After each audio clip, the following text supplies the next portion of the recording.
Assalamualaikum warahmatullahi taala wabarakatuh. Saya Nurul Najibah binti Zainal, nombor metrik 060315. Insya-Allah hari ini saya akan membentangkan berkaitan al-itnab. Baiklah, kita pergi kepada ta'rif al-itnab, iaitu daripada segi bahasa atau lual iksar, iaitu panjang dan terperinci. Manakala daripada segi istilah pula, huwa an yakuna lafzu zaidan 'ala al-asl al-murad li fa'idah fal fa'idatu syartul itnab. Itnab ni mengungkapkan kata-kata dengan lafaz yang panjang dan banyak tetapi mengandungi makna yang sedikit kerana tujuan tertentu. Tapi kalau ada tambahan perkataan dalam suatu gaya bahasa ayat tanpa tujuan, maka ayat ini tidak termasuk dalam golongan ayat itnab. Malah ia dikenali sebagai tatwil ataupun hashbu. Kerana syarat kepada itnab adalah mempunyai tujuan. Kemudian itnab ini mempunyai 8 jenis itnab, iaitu yang pertama zikrul khas ba'dal am, iaitu ungkapan khusus selepas yang umum. Yang kedua zikrul am ba'dal khas, ungkapan umum selepas khusus. Yang ketiga takrir, iaitu pengulangan kata. Yang keempat al-ihtiraz, ungkapan waspada. Yang kelima at-tazyil, iaitu susul ulas. Yang keenam al-ighal, dan yang ketujuh al-idahu ba'dal ibham, penjelasan kesamaran. Dan yang kedelapan al-i'tirad, iaitu ungkapan sisip. Baiklah, seterusnya kita pergi kepada jenis itnab yang pertama, iaitu zikrul khas ba'dal am. Huwa an yazkurul ma'na al-am alladhi tadammanu al-'adid min haysiyat wal juz'iyat wa tanbihaha 'ala al-fadl al-khas hatta yatadabbaru lis-sami' annahu laysa min jinsul 'am, iaitu ungkapan yang menyusuli ungkapan umum untuk menyatakan sesuatu yang lebih khusus bagi tujuan tertentu, seperti mengagungkan atau memberi peringatan tentang sesuatu perkara. Contohnya, qala subhanahu wa ta'ala tanazzalul malaikatu waruhu biizni rabbihim min kulli amr salamun hiya hatta matla'il fajr. Contoh ayat ini perkataan khususnya adalah ar-ruhu yang mengkhususkan perkataan umum, iaitu perkataan al-malaikah. Perkataan khusus adalah sebahagian daripada perkataan umum bagi memuliakan dan mengangkat martabatnya, seolah-olah malaikat ini mempunyai kedudukan yang tersendiri. Tujuan ayat ini adalah memberi peringatan tentang perkara yang dikhususkan. Perkataan khusus ini mengiringi perkataan umum juga bagi menunjukkan kepentingan perkataan khusus tersebut. Kemudian jenis yang kedua pula, iaitu zikrul am ba'dal khas. Huwa an yazkuru syai' yahtamilu al-'adid min juz'iyat thumma zakara ba'da tilka juz'iyat wa huwa li ifadatil 'umum ma'a inayati bi sya'nil khas, iaitu ungkapan yang menyusuli ungkapan khusus untuk menyatakan sesuatu yang lebih umum bagi tujuan tertentu. Contohnya, qala subhanahu wa ta'ala rabbighfirli wa liwalidayya wa liman dakhala baytiya mu'minan wa lil mu'minina wal mu'minat wa la tazidiz zalimina illa tabara. Contohnya daripada firman Allah yang bermaksud, wahai Tuhanku, ampunkanlah bagiku dan bagi kedua ibu bapaku, serta bagi sesiapa yang masuk ke rumahku dengan keadaan beriman, dan ampunkanlah bagi sekalian orang yang beriman, lelaki dan perempuan, dan janganlah engkau tambah orang-orang yang zalim melainkan kebinasaannya. Ayat ini menunjukkan Nabi Nuh mengkhususkan keampunan bagi dirinya, kedua ibu bapanya dan orang Islam yang memasuki rumahnya dalam doa tersebut. Sedangkan mereka adalah golongan orang yang mukmin juga, dan golongan orang yang mukmin yang disebut selepas itu sebagai suatu keutamaan di sini. Kemudian jenis itnab yang ketiga, iaitu at-takrir wa zikru syai' marratain atau aksaru lil fa'idah. Didefinisikan sebagai perkataan yang diulang kerana ingin menguatkan amaran atau menambahkan peringatan. Pengulangan kata mestilah bertujuan tertentu di samping menguatkan makna dan menjadi sebati dalam jiwa. Antara tujuan tersebut adalah qad yakuna lit-ta'kid al-inzar wa at-ta'kid ar-rad'u, iaitu menguatkan peringatan dan ancaman. Contohnya, qala subhanahu wa ta'ala kalla sawfa ta'lamun summa kalla sawfa ta'lamun. Contoh ayat 3 dan ayat 4 daripada surah At-Takasur ini diulang untuk memberi ancaman dan ugutan kepada orang yang mementingkan kehidupan dunia daripada akhirat.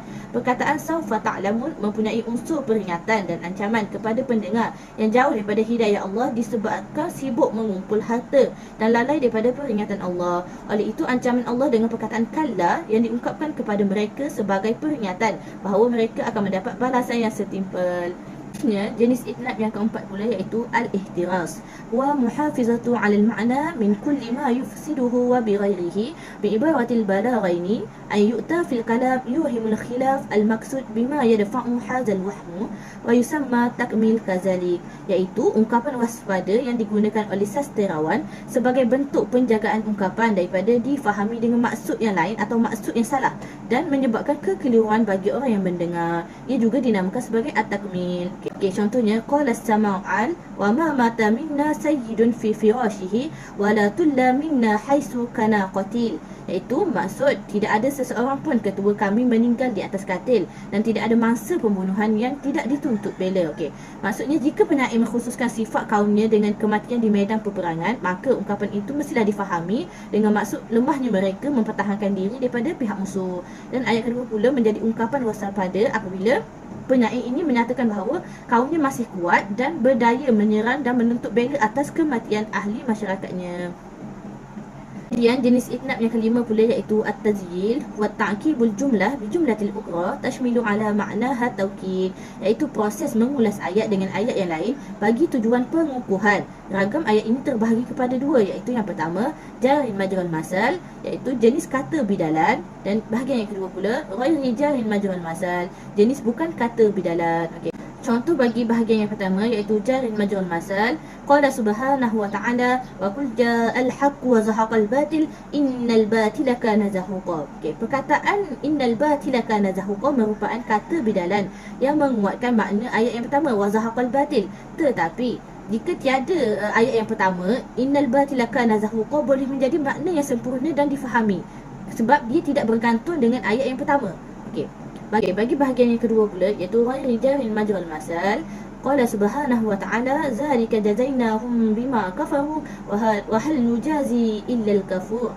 Okey, ungkapan yang kedua wa hal nujazi illa al-kafur merupakan susul ulas kepada ungkapan yang pertama iaitu zalika jazainahum bima kafaru, kerana ia tidak dapat difahami. Okey, ungkapan yang kedua ni tidak akan difahami jika tiada ungkapan yang pertama kerana ia saling bergantung.